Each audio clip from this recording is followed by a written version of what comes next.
Longest Day is a podcast from a female-founded destination practice that believes that crisis isn't an if, it's a when. We are an organisation unafraid of crisis, but have never known one to be resolved in a single day. However long the day or night that gave rise to the crisis in the first place, there's always something we can learn. I'm Leah, the founder and CEO of Broadstairs Consulting, a problem-solving consultancy offering crisis and governance advisory services to help leaders and organisations thrive and flourish. We operate in the gap between legal and public relations, at the coalface of difficult situations, believing that most crises are avoidable and the impact of inevitable ones usually can be mitigated. Our guests have overcome a litany of crises. Many of our guests have worked with us in some capacity in the past.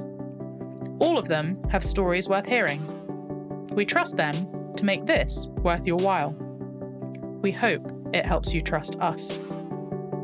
Dr. Hannah Barham-Brown is both a practicing doctor and hugely passionate campaigner, with interests in politics, charity work, disability rights, medical ethics, and law.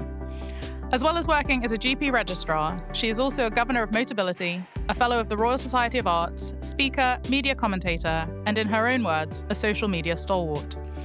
She regularly works with local, national, and international organisations and specialises in equality and inclusion, disability, health, and LGBTQI+ activism. To date, she's done 2 TED Talks, and she is also the former deputy leader of the Women's Equality Party. Due to her work on closing the gender pay gap in medicine, diversifying the medical profession, and disability campaigning, Hannah has been named as one of the Health Service Journal's 100 most influential people in health, and is one of the 100 most influential disabled people in the UK.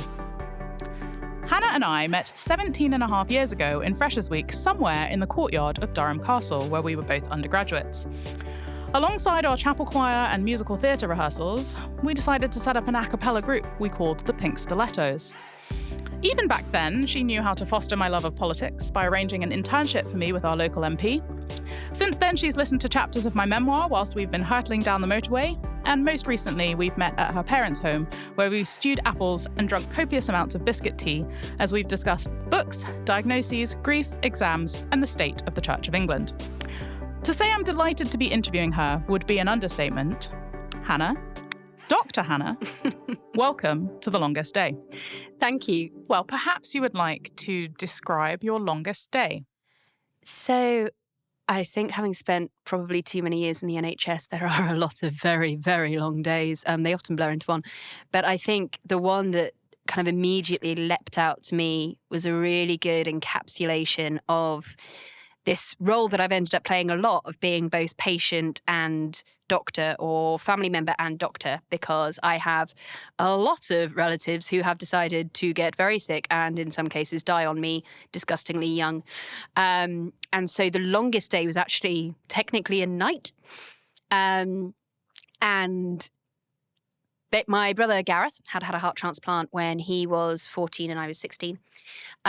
He'd done really well for 9 years. So if anyone's listening to this and thinks, oh, I need to check him on the organ donor register, now's a great time to do it. Thank you very much. Had an amazing 9 years, and then his heart started to fail.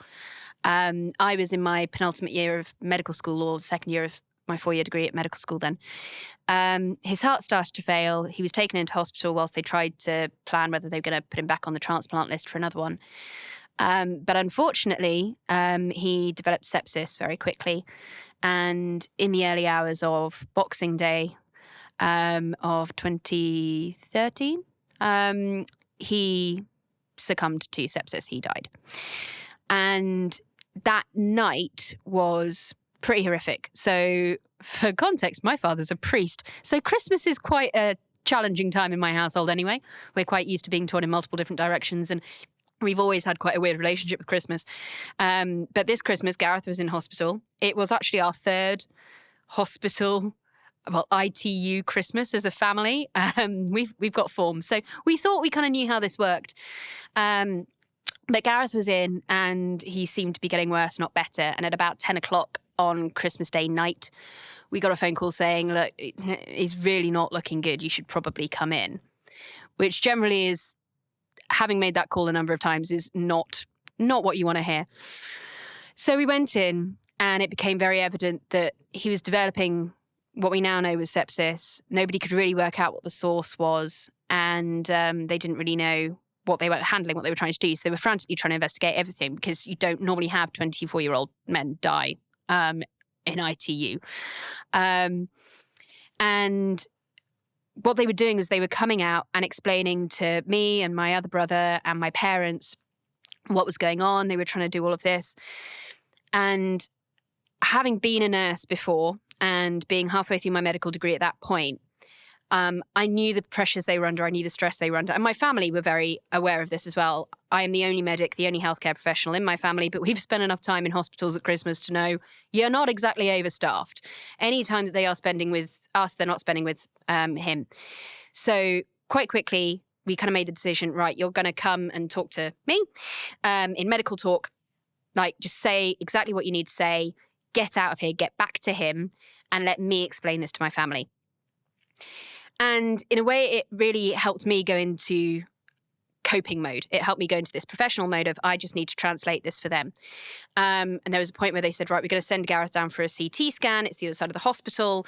There is a chance he's not going to come back. There is a chance he could crash on the way. And my dad turned to me and said, right, you go with him. And if he dies or if his heart stops, we give you full dispensation to make whatever calls you need to make. We trust you to make that call. So that was pretty horrific, as I was 27 at the time, I think, 26. And that night, it feels like the fastest night of my life and yet the longest simultaneously, because I remember every single detail of it.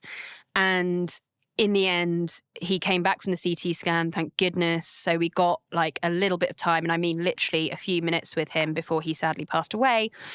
But it really kind of instilled in me, how utterly terrifying it is to be, even when you know what's going on, even when you know as much as the doctors do in terms of what's going on, you still feel completely powerless. You still feel completely out of control. And I think particularly as somebody who understands and knew exactly what was happening, not being able to myself get in there and give drugs or jump up and down his chest or whatever it needed was so hard. And having to sit in a relative's room waiting was so hard.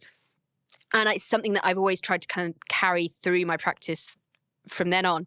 And then about a year after that, I became disabled and I got my first wheelchair.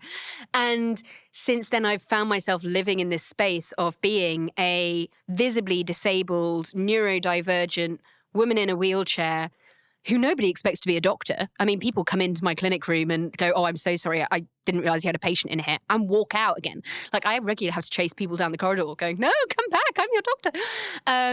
So people don't expect me when they see a doctor, and the profession does not expect me. But actually what I've learned is the power of being able to bring those diverse experiences, those diverse backgrounds to medicine as a healthcare professional with that experience, and being able to say, actually, I know exactly what that family feels like, and it's bloody awful. How are we making sure we're supporting them? And so trying to encourage healthcare professionals to think in that really holistic way. So yeah, it was the longest night of my life and one that is forever imprinted in my memory, but it definitely taught me some very useful lessons I've taken on, and I'm hopefully now trying to teach other people as well. Before we move on to talk about the impact that some of those experiences that you mentioned have had on you as a doctor, I just want to pause on grief for a second, because it's very easy to skate over that. Mm-hmm. And the experiences that you have had personally and as a family that preceded that experience with Gareth. What was it in that situation that enabled you to keep going? So prior to Gareth's death, I'd had another younger brother die, Theo, who was born with Down syndrome. He was very significantly disabled, and he died at 22 months old in not quite the same circumstances, but around the same time of year, something about Christmas for us.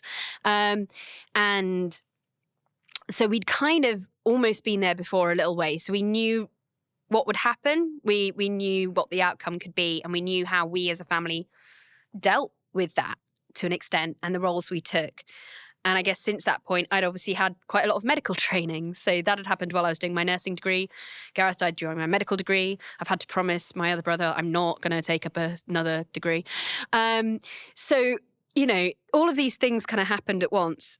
But I think what also helps is, and people say, oh, you always talk about your ADHD, but actually we know that people who are neurodivergent are often incredible in a crisis because our brains are so good at jumping from thing to thing to thing to thing to thing.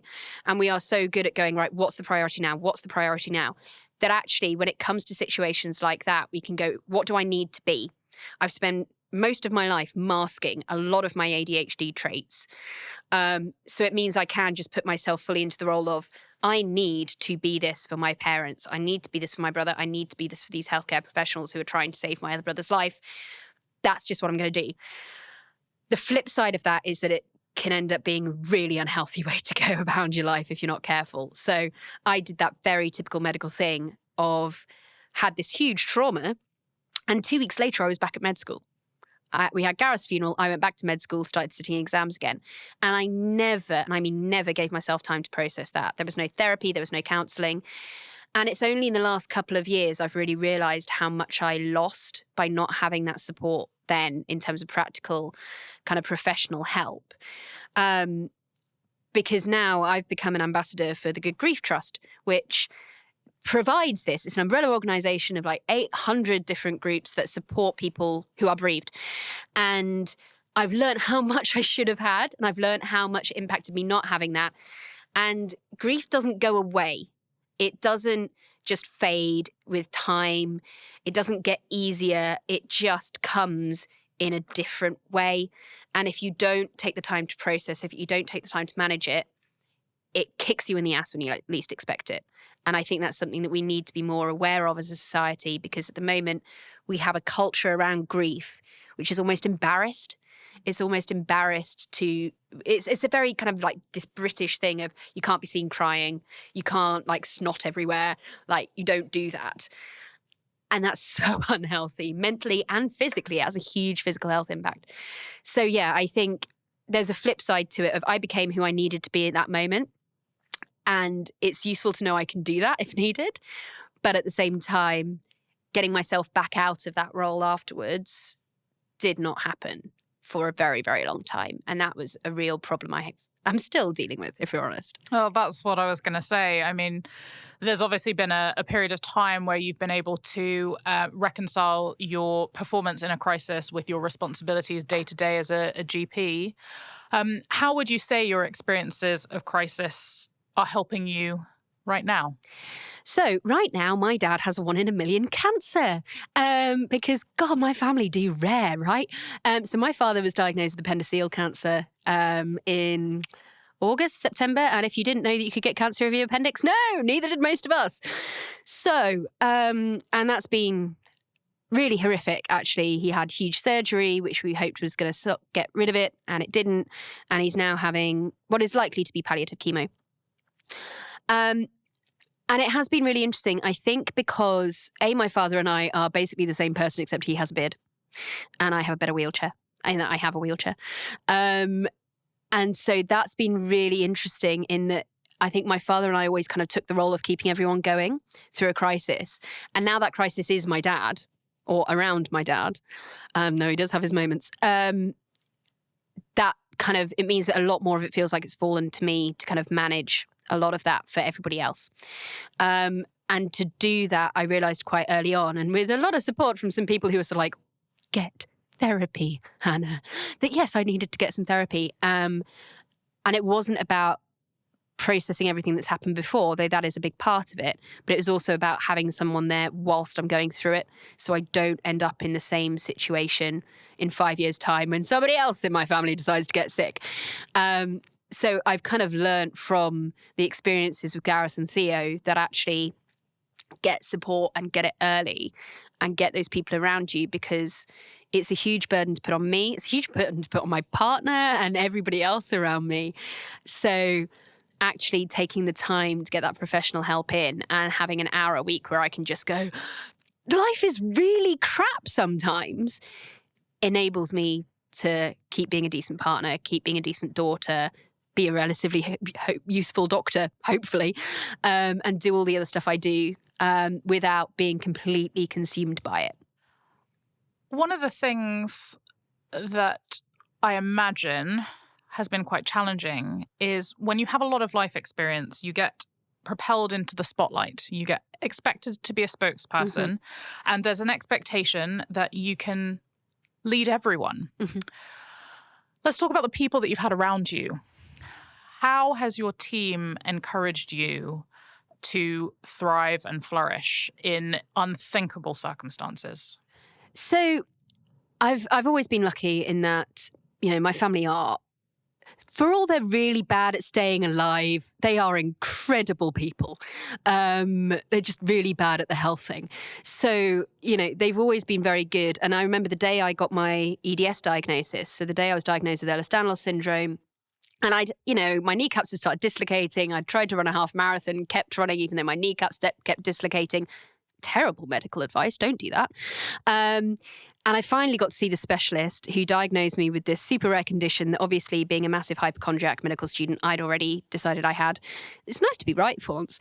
But I remember I called my mum, and I'm walking down the corridor of the med school. This is actually the opening chapter of my book at the moment. So yeah, hopefully that stays. Anyway, so I'm walking down this medical corridor and I was like, so yeah, it's official. I've got Ehlers-Danlos syndrome. I think I'm basically house at this point, right? Like, I'm a wonky medical genius.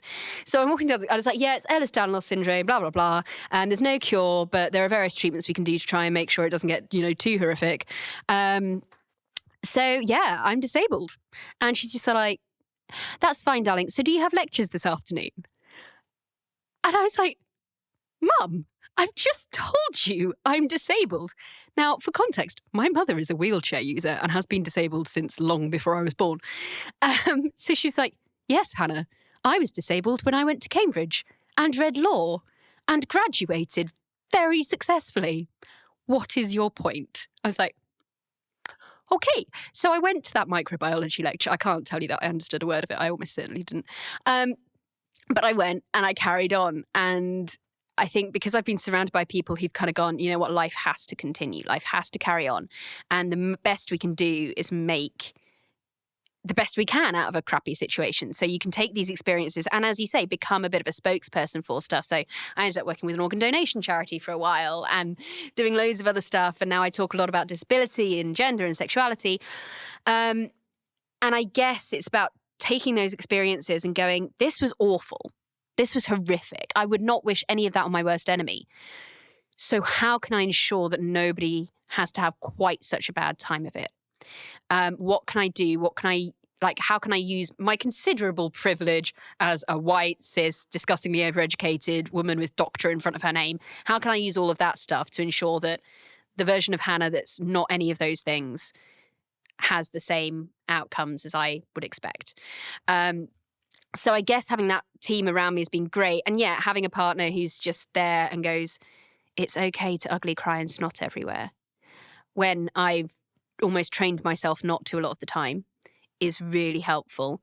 And people who just encourage me to take a holiday, she said, eyeballing her oldest and dearest friend. I've heard you loud and clear.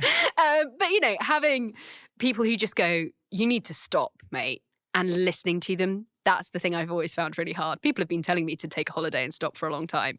I'm not always very good at listening to that, so I'm trying very hard to learn. We'll be right back after this advert from our sponsor.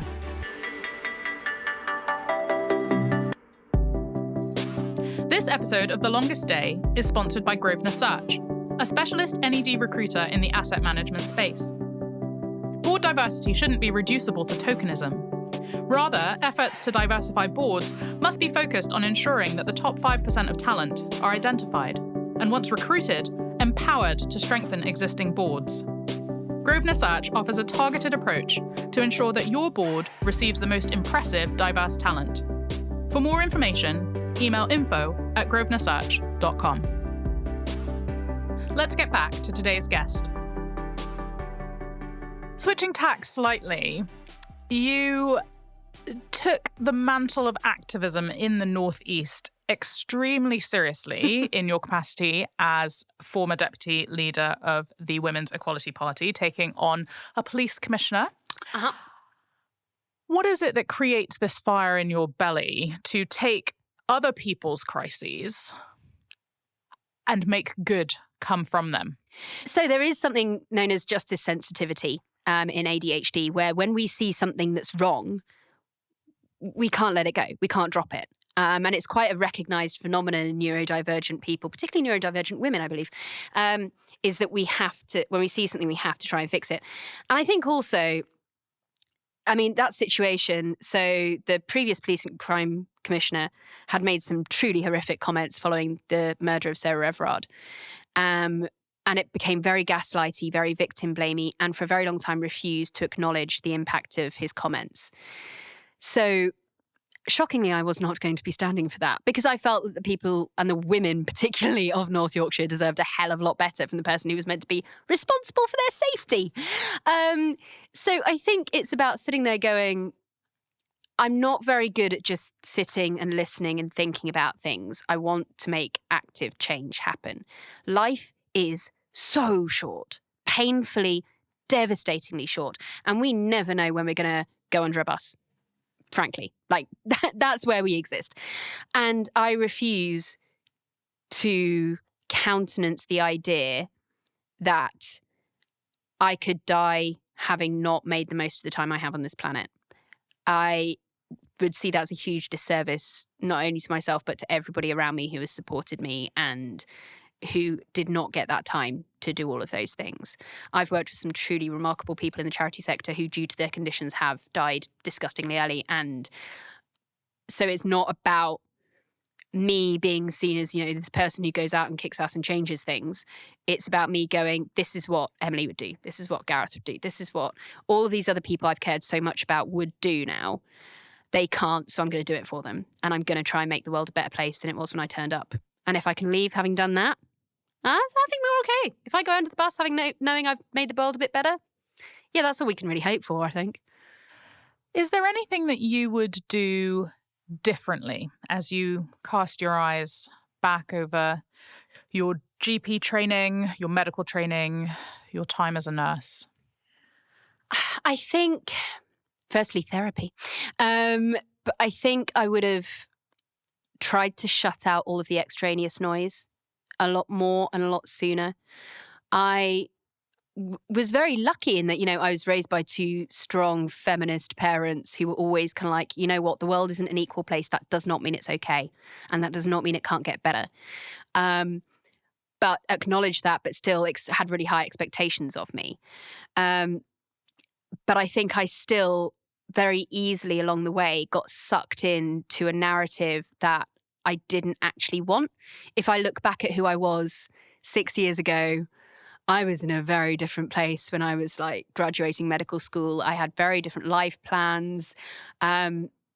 And you drove a convertible. I drove a convertible. I was about to marry a man.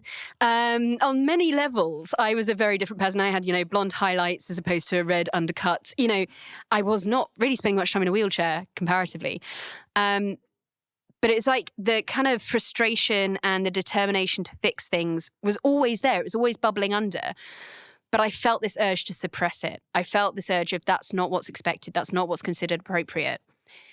And if anything, I'm a bit mad at the time I missed. I'm mad at the things I wasn't able to do then that I wish I had. But also, I'm mad at myself for not taking the time to work out who the hell I was. I went from Durham degree to nursing degree to medical degree. I did not pause for breath. I barely took a holiday in 12 years and I was exhausted. And the thing that was missing from all of that was actually studying me as opposed to every other subject I could find. And I wish I'd taken the time to do that. I wish, not that I'd taken a gap year or something, but just that I'd had that ability to work out who I was and who I wanted to be, instead of what I wanted to be. I decided I wanted to be a doctor, having previously decided I wanted to be an actress and a detective and a war correspondent and all these things. And so my life became Hannah becoming a doctor, not Hannah deciding who Hannah is. And yet, I have to say, Anybody who knows you can't help but be proud of you, because we all know that the path to that, through the crisis, through the grief, requires a huge amount of commitment to unlearning. And that's something that you can say that you've done. And that's one of the reasons that you are able to impact and influence so many people now. What advice would you give to somebody who came up to you and said, I want to be like you one day? Firstly, stop wanting to be like anybody else. Like, no, I don't want to be like me some days. Work out who you want to be, first and foremost. Don't try and follow in someone else's footsteps. Because when I qualified as a doctor, I did not know that other doctors in wheelchairs existed. Like, there were none, as far as I was aware, that I could find. And nobody around me knew either. And so I had to kind of find that way. And I think that is what helped me become who I am now, was because I did not have that awareness. I did not have those people around me going, this is what you do next, this is what you do next. I had to work it out for myself. I'm not saying that's the healthiest or necessarily the best way to proceed, but it did help create whatever you see in front of you right now. So I think don't try and be someone else. Don't feel you have to say yes to everything as well. This is something that I am really consciously trying to unlearn now. Is I think for so many years, I've been doing this kind of like weird portfolio GP stroke, consultant stroke, speaker stroke, whatever I am this week.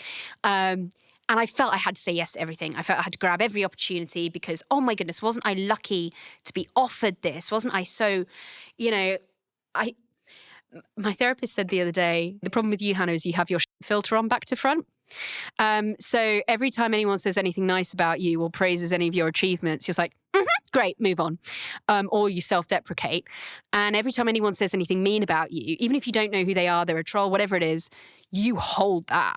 You carry that with you like a scar across your brain. And it's your filters turned off. It's just the wrong way around. And I think we need to learn to say no occasionally, and we need to know our self-worth. People ask me to do stuff because I'm bloody good at what I do. And what I think is really fascinating is there are going to be some people who hear me say that, who hear a cis woman's voice saying, I am bloody good at what I do. And they're going to feel a bit uncomfortable hearing that. And that's okay. That's okay. Embrace that uncomfort. Know that you have that discomfort and go, I find it weird when women praise themselves. That is how we unlearn. So yeah, I think sometimes if it was advice to the next person who is not going to turn into Hannah Barham-Brown, because just on so many levels, don't try and be anyone else. Work out who you want to be and make it a conglomeration of fabulous people. There are enough of us out there. Accept that you're bloody good at what you do, whatever it is. And it might be making cakes. I don't know, but find what you're good at, love it, and be proud of it for the love of everything. And stop feeling you have to say yes to everything. People are going to keep offering. The world is not going to stop because you said no. And that's okay. And it's probably a lot healthier. And you might not burn out quite so spectacularly. Now, most of your crises have taken place in a hospital. Where there is no good food. Aside from the hospital canteen, if you could choose any food to fuel your longest stay, what would it be? So I do that very neurodivergent thing of being obsessed with one meal for approximately a month and a half and then never eating it again. I don't know what it is. But the one thing that really kind of sticks with me is mac and cheese. I can't tell you why. There is something about mac and cheese. I see you eyeballing me. I mean, you must have seen me eat so much crap over the last 17 and a half years. But yeah, there is little that can't be solved with a lot of cheese, a lot of cream, and a lot of pasta. And yes, that is coming from a qualified health professional. Everything in moderation.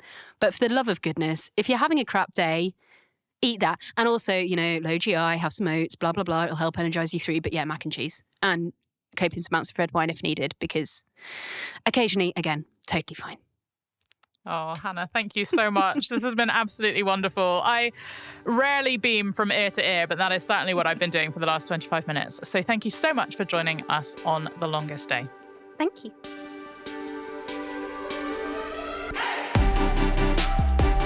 You've been listening to a Broadstairs Consulting Limited podcast. We hope you've enjoyed this episode. Tune in soon to hear the next instalment of The Longest Day. Copyright 2023. Production copyright Broadstairs Consulting Limited. All rights reserved.